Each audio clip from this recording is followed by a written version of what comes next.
Welcome to the Michigan Travel Show, a kaleidoscope of stories about the people, places, and events that shape our great state. Well, I'm here at Liberty Hall and the Liberty Bell. Going to see the Liberty Bell, the history of it.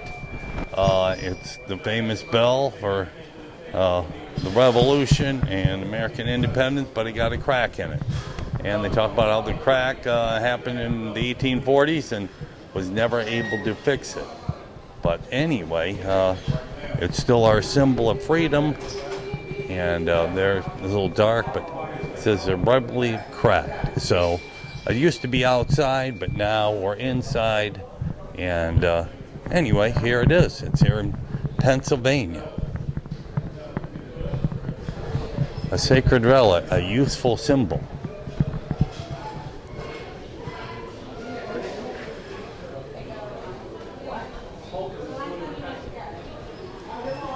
Yep, it's our cherished symbol.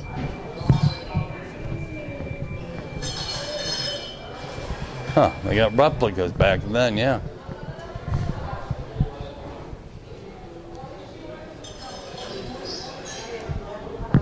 There's an anti-slavery bill also. Kind of interesting.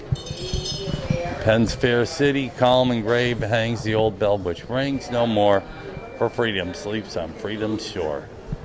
Yep, in 1846 it quit ringing.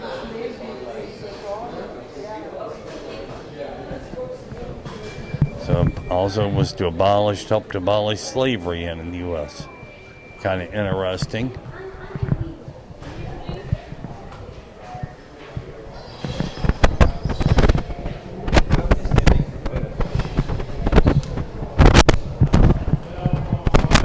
I ask you to adopt the principle proclaimed by yourselves, by your revolution, and by the old bell in Independence Hall. Frederick Douglass.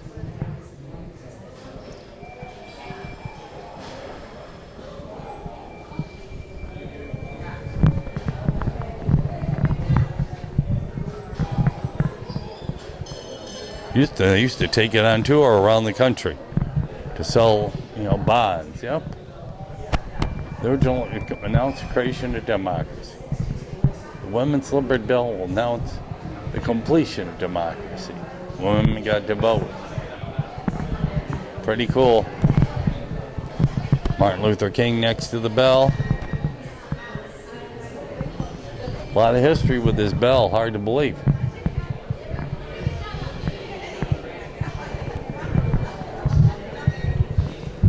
The world symbol for liberty. Right here, glass plates. Fathers, mothers with babes were eager to file past this sacred relic when they would take it around the country. Pretty cool.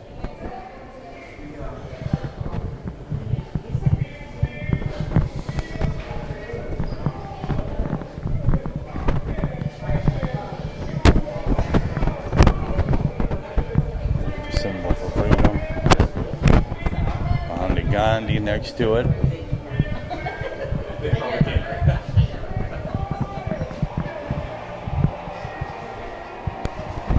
Declaration of Independence and Constitution of the United States were passionately debated inside the Independence Hall, the home of the Liberty Bell for over 2 centuries.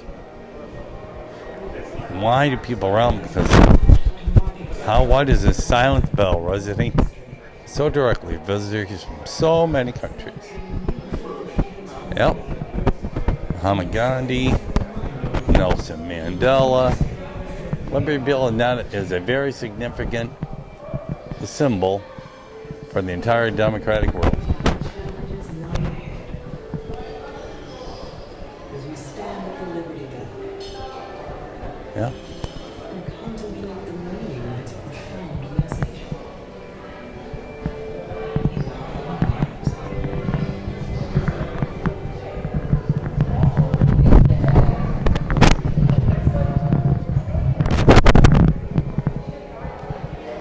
A quick movie here, the History Channel.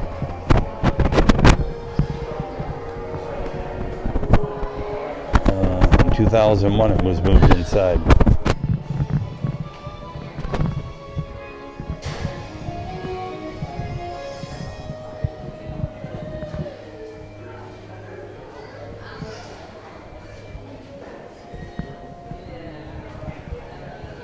That's what it says. Proclaim liberty throughout all the land and to all the inhabitants thereof by order of the Assembly of the Province of Pennsylvania for the State House in Philadelphia. Pass and Stowe, Philadelphia.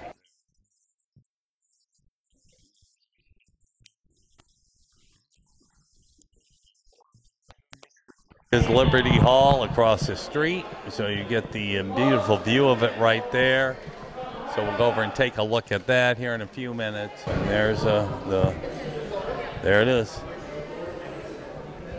That's the back side of it. But anyway, it's last pictures, and it's okay. Well, this is Barry, which I don't know who he was, but big patriotic statue here.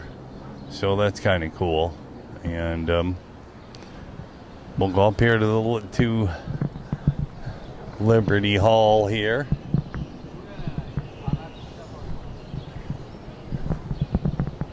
And check that out.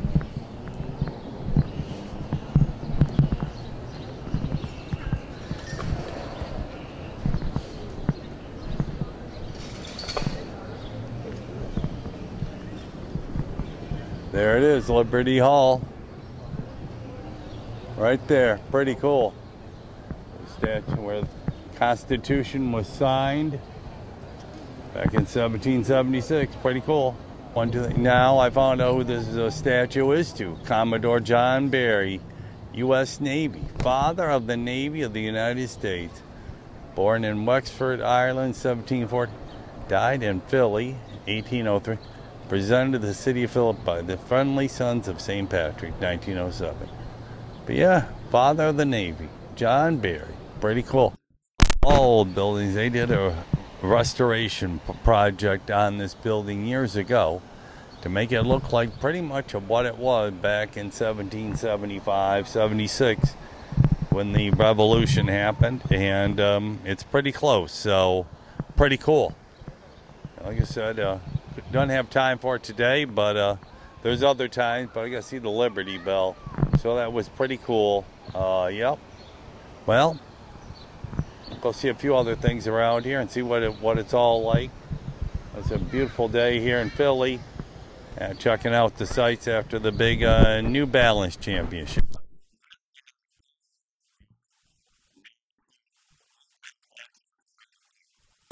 5 or 6 or 7, 8 major buildings.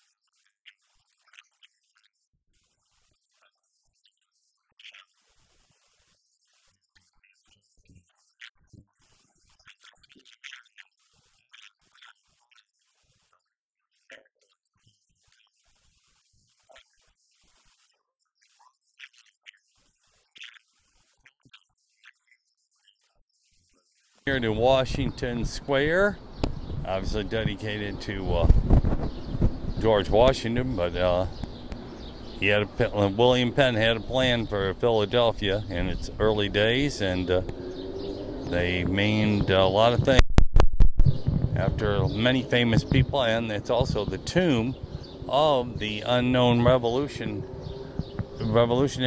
War fallen heroes.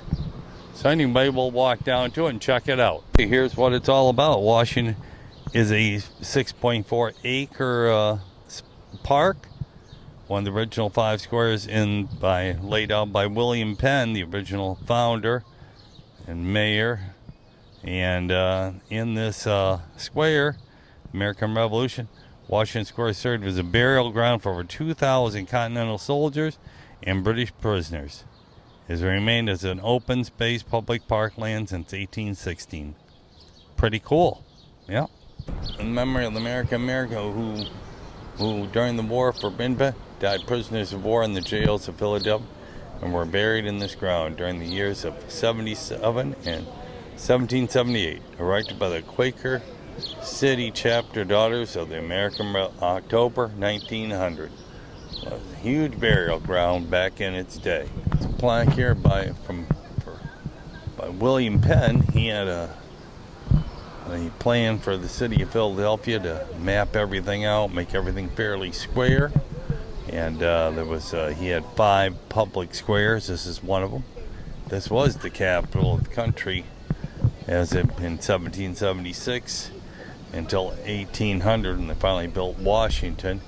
But this was the capital of America until right around 1800 when they moved everything to Washington, D.C. And 17th century, there was a lot of fences around here and everything else. Here's a fountain down here at the end. Here's a fountain in the center of the square right here. Beautiful, beautiful square. And then we're going to go check out the Washington Monument right over here. Here it is, the Washington Square, and the tomb of the American Revolution unknown soldier. A constant vigil light there with George Washington overlooking it.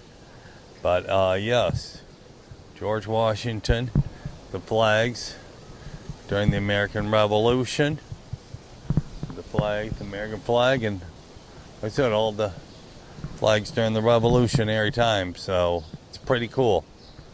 Freedom is a light for which many men have died in darkness, and our marked graves within the square lie thousands of unknown soldiers of Washington's army who died of wounds and sickness during the Revolutionary War. The independence and liberty of you possess are the work of joint councils and joint efforts of common dangers, suffering, and success. Washington's Farewell Address, 1796. And there it is. The tomb of the unknown American Revolution soldier. Right there. Pretty cool. These are what the streets used to look like. Made out of cobblestone.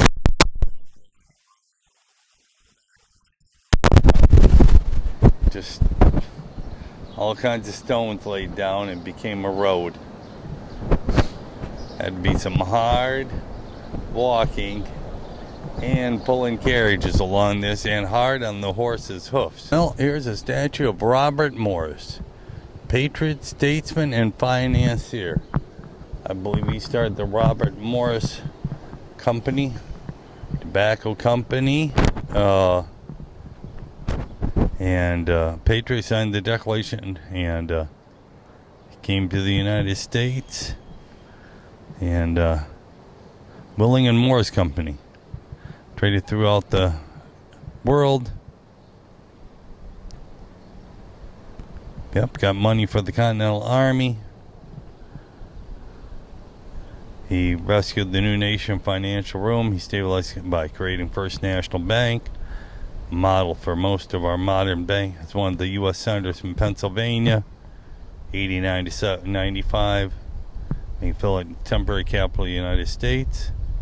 He's one of the wealthiest men in America. Speculated heavily in land. Overextended, he fell into bankruptcy and spent 3 years in debtor's prison. Robert Morris lived modestly until his death while a new nation, he did so much he prospered and grew. Lost all his money. Speculated heavily and overextended. Yep.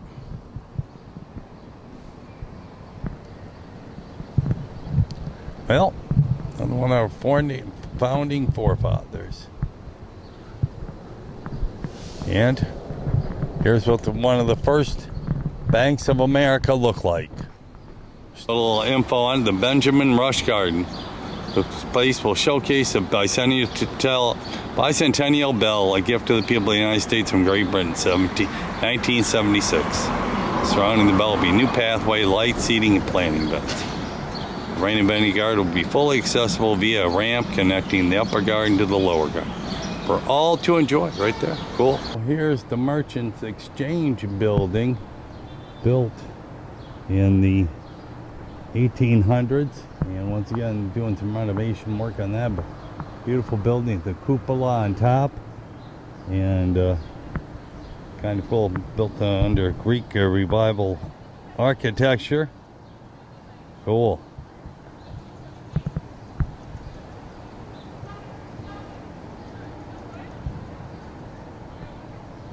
It's gonna requiring some more work, like all old buildings. Pretty cool.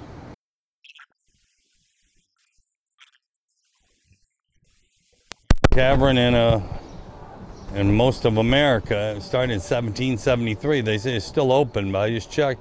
Doesn't look like it's still open, but anyway, the building's still here. Yep, that's where all the politicians got together and drank and talked about stuff. As it says right there, City Tavern no longer is a working restaurant. Well, they got a whole wall here to William Penn, guy who kind of helped found it and helped rule parts of Pennsylvania and Philadelphia until his death in 1701.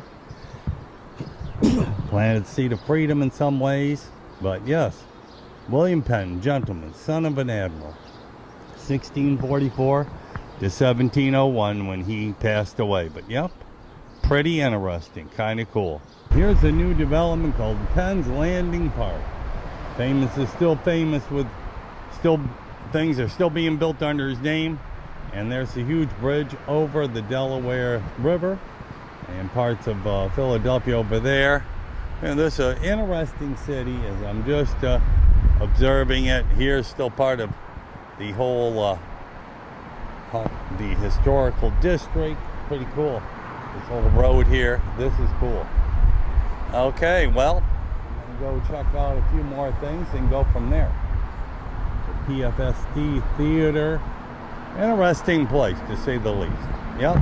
Well, this is interesting. We're in front of the Museum of the American Revolution, which would probably be a pretty cool museum to go through sometime.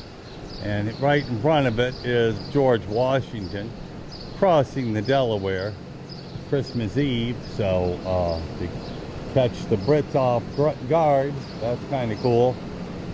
Bronze portrait here is the signing of the Declaration of Independence. Not completely accurate. Not all of these people were inside of Independence Hall at the signing. Many were not present. It took 6 to 8 weeks, but there was 56 people who did sign it over a period of 6 to 8 weeks. And July 4th became our Independence Day when they declared it. So kind of cool, but a cool portrait, bronze portrait in front of, like I said, the Museum of American Revolution. Be a pretty cool building going to. This is the first bank that they are currently doing some renovation on. As you can tell, it needs some work, and it's probably a 2 to 3 year project. But here is the front of the building. Was originally built probably close to 200 years ago, and needs a little work, but they're going to make it happen. American Revolution. The whole front of it right here, kind of cool, both sides. And then on the side here, the Declaration of Independence, written by the great Thomas Jefferson. Anyway, this is a cool looking place. I would like to go in there sometime. Well, if I ever get here during the daylight hours, I will definitely check it out. Okay, well, Benjamin Franklin, 1706 to 1790, printer, author, inventor, diplomat, philanthropist, statesman, and scientist. The 18th century's most illustrious Pennsylvanian built a house in Franklin Court starting in 1763, and here he lived the last 5 years of his life. Well, Ben Franklin, the most famous statesman who was never elected to public office. Yes, Ben Franklin, one of the true founders and American heroes that is, well celebrated because many things he did. It is amazing all the things that Ben Franklin did in his 84 years he was here. Pretty cool. Ben Franklin, and this is his house area here. They have the Ben Franklin Market Street houses. Built these 5 as Brendel prop in the 1780s. Visit a reproduction, 18th century print shop, book, binary, the whole deal.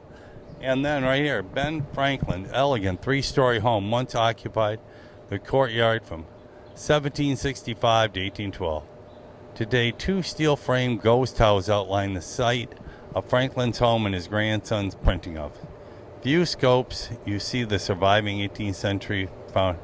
Below the courtyard is Ben Franklin Museum, dedicated to Franklin's incredible life and legacy. The museum store offers merchandise related to Franklin, early Philadelphia.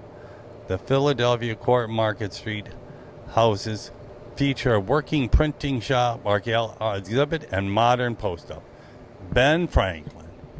It's up this way. It is now closed, but, well, definitely worth checking out the next time I'm here.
Carpenter's Hall right there.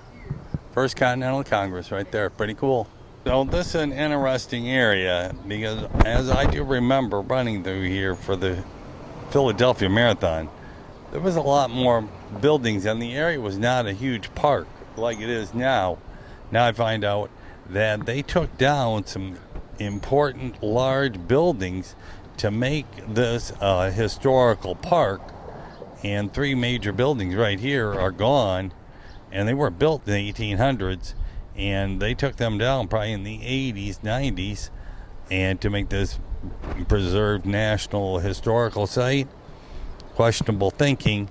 Anyway, now the National Park Service looks at things a little differently, and communities have a little more say in how it goes. So probably these type of buildings, which are historical buildings in themselves, should not have been taken down in order to make this a so-called historical park. They should have just left the buildings all intermixed and let it be together as one. Well, this is what has happened. There's America's history. Our history is America's history.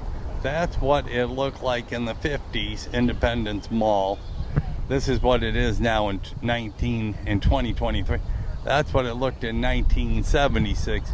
They had already done some work to get it to this point, and now here's the whole thing. I don't see no fountain in there like there used to be. Hey, here's Independence Hall with George Washington in front of it. The cupola right there, George Washington in front of it. That's where the Declaration of Independence was signed and America was formed. July 4th, 1776. Pretty cool. And then we can look here. This is Independence Mall, all the way down the National Constitution Center, which is a museum I asked the park ranger about. So there it is. I'm going to walk alongside. I thought there's a few more places of Ben Franklin's place, but like I said, they're somewhere in through here. Okay, well, it's been an interesting tour.